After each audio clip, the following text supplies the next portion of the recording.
Il a sacrifié sa mère pour la gloire. Mais dans la deuxième partie, même les miracles ne suffisent plus à le sauver. Le visage d'Eliam s'étalait désormais sur des panneaux géants à travers le pays. Prophète de feu, messager des nations, l'homme aux 1000 miracles. Des foules se rassemblaient dès l'aube pour entrer dans son immense cathédrale dorée. Une structure colossale au cœur de Lagos, climatisée, marbrée, avec des écrans géants. Il parlait, il tombait. Il déclarait, il criait « Amen ».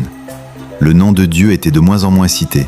C'était Eliam, Eliam, Eliam. Il avait acquis plusieurs propriétés, villas en bord de mer, appartements à Dubaï, une collection de voitures de luxe. Il portait des costumes brodés à la main, marchait escorté de gardes armés.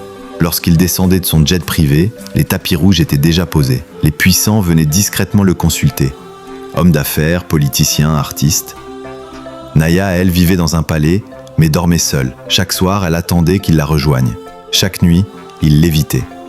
Elle ne connaissait ni sa chaleur ni ses peurs. Elle était devenue un trophée discret, une épouse invisible. Un soir, elle interrogea à voix basse, comme pour ne pas le briser. « Eliam, est-ce que tu m'aimes encore ?» Il ne répondit pas. Il se leva, s'éloigna vers le balcon et contempla la ville. « Je n'ai plus le luxe d'aimer, Naya. Je suis un homme au service du ciel. » Mais au fond, il savait que le ciel qu'il servait n'était plus le même. Un jour, un enfant mourut durant un culte. Il s'était évanoui, et malgré les prières, rien ne se produisit. Eliam appela les urgences, mais c'était trop tard. Les murmures commencèrent. On se rappelait qu'au début, les morts ressuscitaient. Maintenant, à rien. Des doutes naissaient, et les sièges du temple se vidaient peu à peu. Il augmenta le nombre de cultes, il fit appel à ses 10 jeunes disciples pour animer des veillées. Il organisa une nuit du sang divin. Mais même là, le surnaturel semblait absent. Il criait, transpirait, hurlait en langue, mais Dieu ne répondait plus. Dans son bureau, au cœur de la nuit, alors que l'orage grondait, le vieil homme réapparut, assis dans son fauteuil comme s'il n'était jamais parti. « Tu sens, n'est-ce pas? Ton feu s'éteint. Tu as nourri les foules, mais pas le pacte. Il a faim. » Eliam était à bout de force. « Qu'est-ce que tu veux encore? Tu as donné ta virilité. Bien.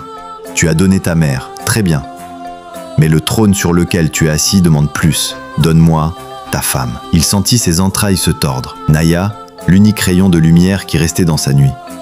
Pendant des jours, Eliam évita Naya. Il ne mangeait plus, ne dormait plus.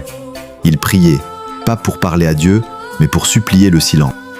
Il n'avait plus la force de pleurer, juste le souffle pour survivre. Un soir, il entra dans leur chambre, un tissu rouge à la main. Il la regarda dormir. Elle avait un sourire paisible.